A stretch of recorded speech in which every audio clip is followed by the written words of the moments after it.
Hello, come here. Hello, hello, hello. How are you doing? Are you alright? Hello, hello. Yes, right. There we go. Right. The other day, I uploaded a video making this crook knife, and today I'm going to show you how to put a handle on it. The handle I'm going to make is one that you can easily make with just a bushcraft knife. Now, if you had a crook knife with what I'd call a stick tang that narrowed to a point, that would be easy to mount in a workshop because you just have a piece of wood and drill a hole down it and epoxy it in place. But when you're out in the field, you don't have a drill, you don't have epoxy resin, you might just have some cordage, piece of wood and a bushcraft knife. So this style of crook knife is easy to mount with just those simple materials and tools. Hello.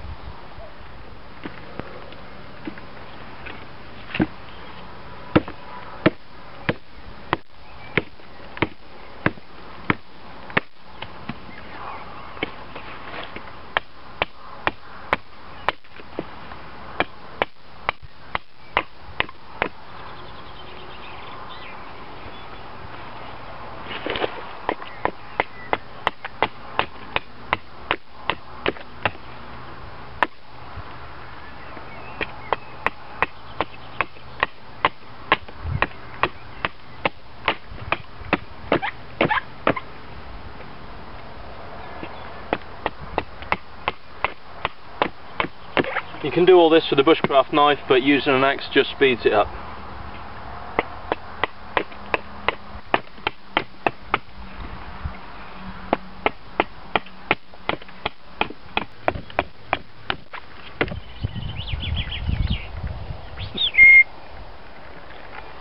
Getting a nice slim profile down, leaving all this on the end so it's easy to hold on to, so I can work down on this end easily without my hands getting in the way of danger.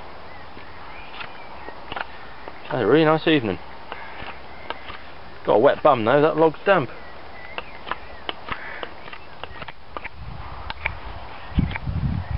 Bit of a knot there, not going to worry about that, so I'm going to embed the blade into this side.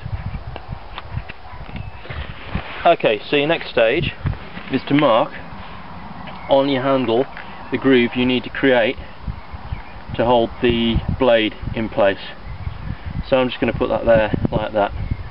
Now you can use your knife to mark up either side of where it's going to go, like this, and just put a thin line in.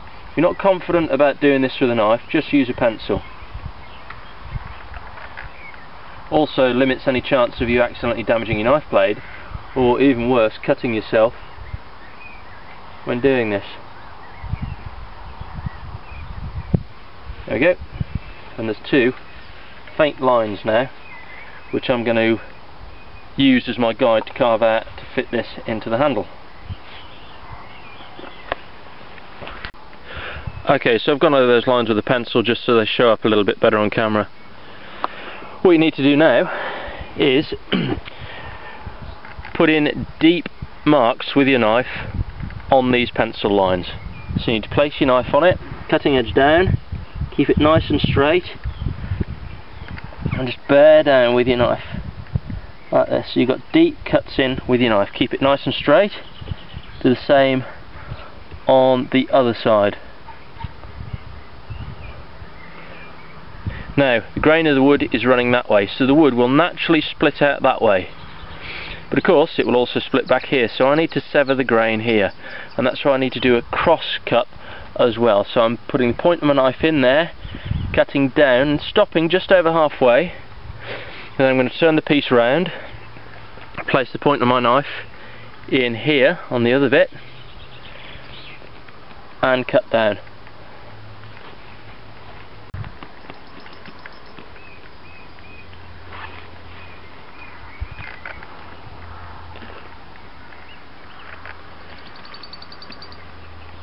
That way the grain is severed here, so it won't split back, it will only split out this way. And the next job is to use the point of your knife and just start splitting it out. Be careful of your hands when doing this. Okay, I'm actually going to turn the piece of work round so it's safer for my hands, because my hands are more out of the way then.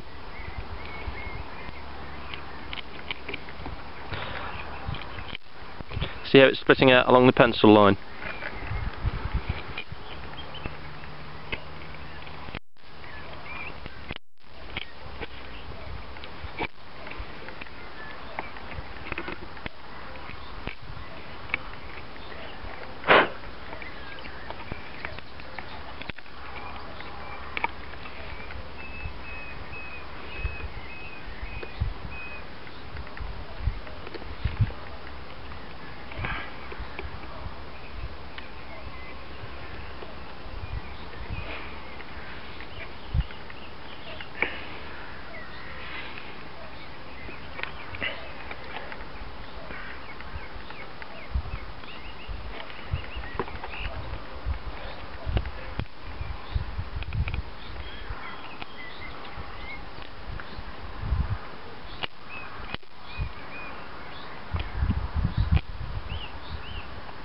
when you're levering close to the edge, be careful not to push your knife too far in, because you'll only lever out the farthest fibres, so just do it on the very edge.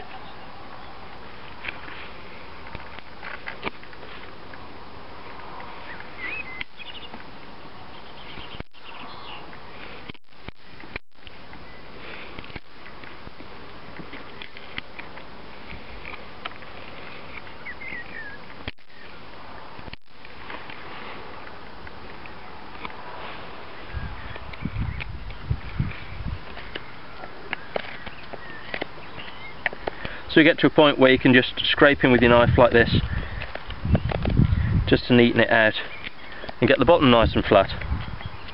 Okay, so just keep test fitting your crook knife in, making sure it fits. It's a bit tight down this side, so I need to take some more off there. Obviously the knife's actually going to go in that way around, but we can't do that at the moment because we've got this in the way, and we'll need to carve a hole for that too.